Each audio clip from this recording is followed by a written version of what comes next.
আমরা এখন একটা বাইপোলার জাংশন ট্রানজিস্টরের ম্যাথ দেখব, যেটা সেদ্রা স্মিথের বই থেকে নেওয়া এক্সাম্পল 6.3।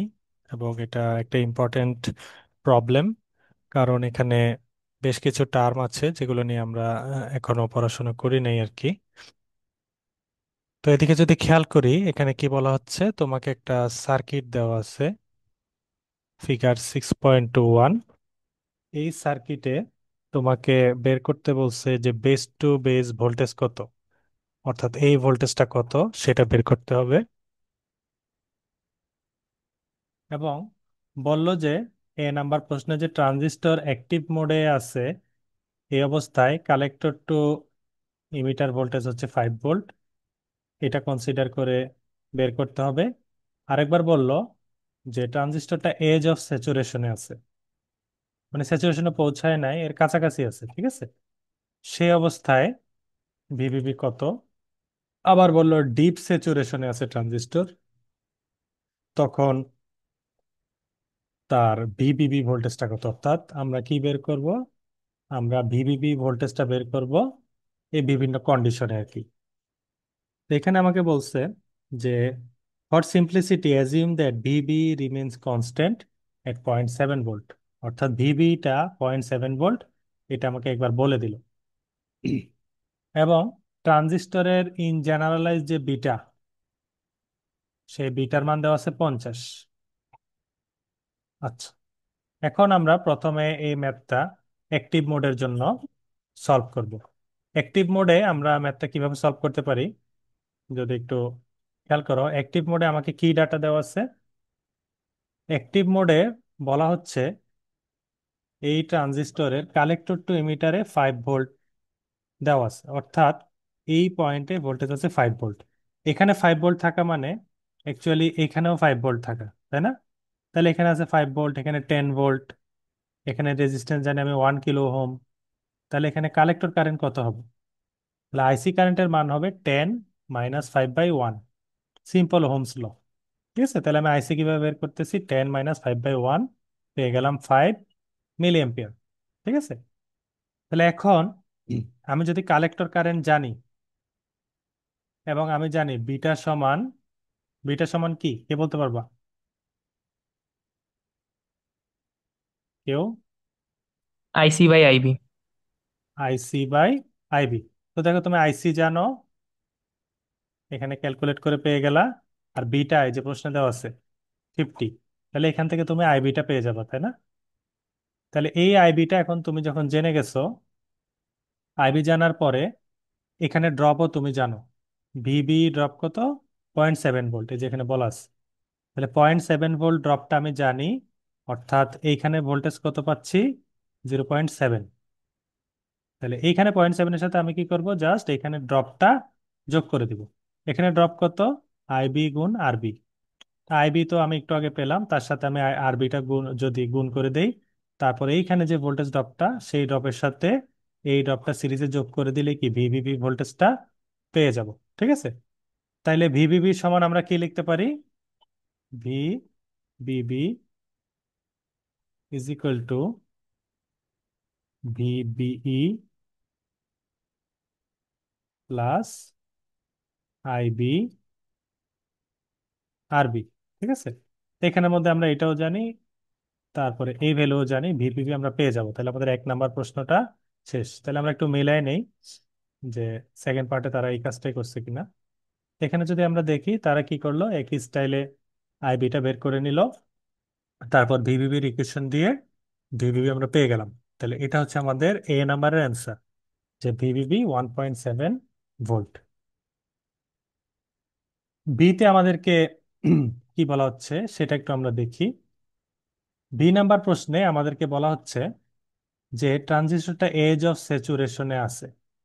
ঠিক আছে, এজ অফ স্যাচুরেশন মানে কি, তার মানে ট্রানজিস্টরটা এখনো স্যাচুরেশনে যায় নাই, স্যাচুরেশনের কাছাকাছি আছে।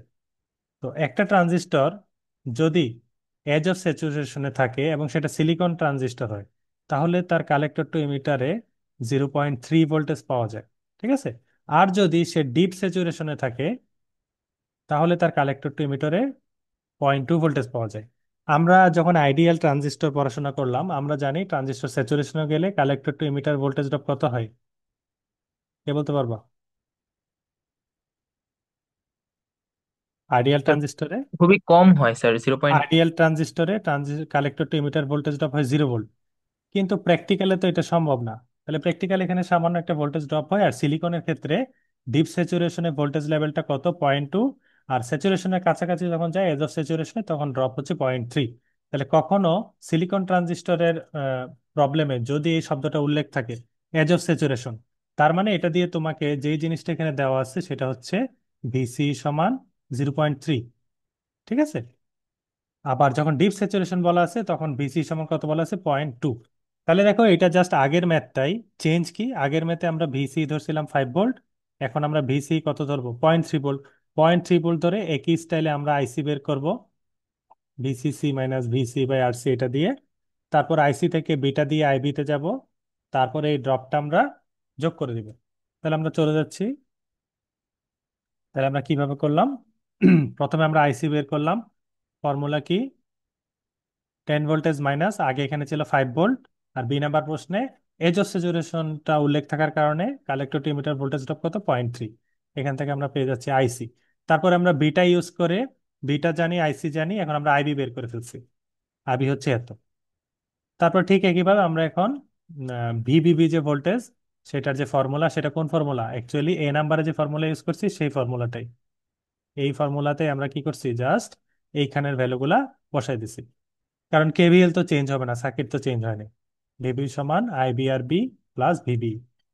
এটা বসাই দেওয়ার পরে যেটা পেলাম এটা হচ্ছে কি আমার বি নাম্বার প্রশ্নের অ্যান্সার। তাহলে এ নাম্বারের অ্যান্সার হচ্ছে ভিভিপি এত, বি নাম্বার অ্যান্সার হচ্ছে ভিভিপি এত। ঠিক আছে। তারপরে আমরা চলে যাচ্ছি সি নাম্বারে। তো একটা জিনিস মনে রাখতে হবে, ট্রানজিস্টর যতক্ষণ স্যাচুরেশনে পৌঁছায় নাই, ঠিক আছে, ডিপ স্যাচুরেশনে পৌঁছায় নাই, ততক্ষণ তার যে বিটা, সেই বিটা একটা নির্দিষ্ট বিটা থাকে, স্পেসিফিক বিটা। আর ট্রানজিস্টর যখন স্যাচুরেশনে পৌঁছায় যায় তখন তার বিটাটা চেঞ্জ হয়ে যায়। স্যাচুরেশনের জন্য তার বিটার আলাদা মান থাকে, কারণ স্যাচুরেশনে আইসি বাই আই, আমরা তো জানি বিটা সমান IC by IB. IC by আইবির যে রেশিও সেটা আর আগের মতো থাকে না ট্রানজিস্টর যখন স্যাচুরেশনে বসে যায়, এটা একটা আলাদা স্টেজ। এই স্টেজে যে বিটা, সেই বিটাকে বলা হয় বিটা ফোর্সড। ঠিক আছে, অথবা বিটা স্যাচুরেশন, অথবা বিটা সেট, এক এক বই এক এক ভাবে রেখে। ঠিক আছে। অথবা বিটা এট স্যাচুরেশন এভাবে লেখা থাকবে।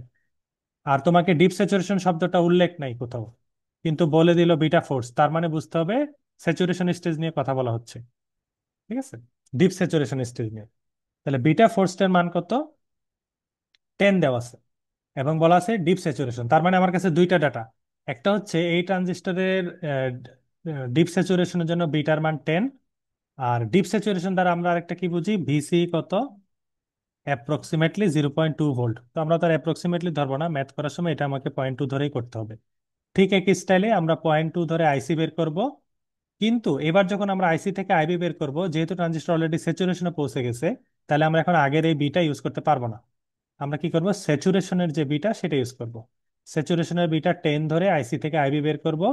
তারপরে এইখানে আমরা এই ড্রপটা বের করে যোগ করে ভিভিপি বের করে ফেলবো। তাহলে আমরা একটু সলিউশনটা দেখি আমাদের এই প্রসিডিউরটা ঠিক আছে কিনা। তো সি নাম্বার যদি দেখি, আমি ডিপ স্যাচুরেশন দেওয়া আছে, এটা থেকে আমি কি বুঝতে পারলাম? VC set 0.2।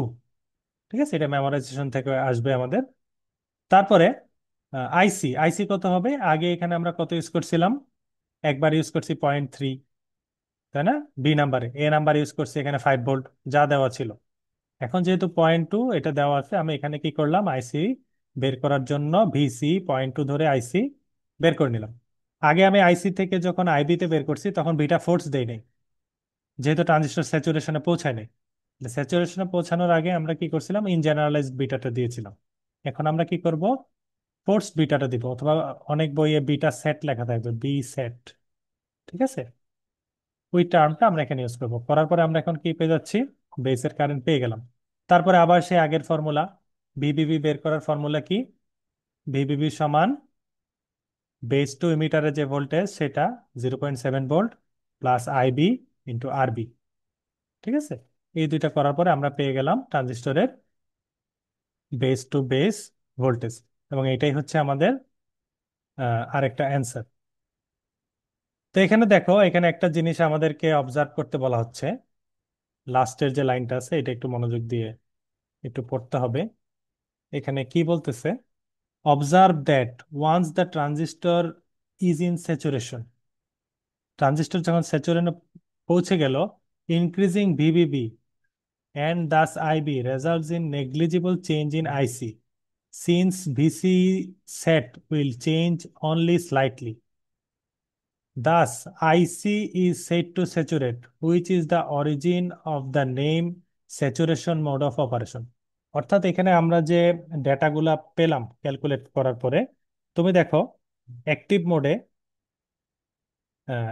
অ্যাক্টিভ মোডে ইয়ার মান কত ছিল? অ্যাক্টিভ মোডে আমরা আইসির মান পেলাম কত? 5 মিলি, ঠিক আছে।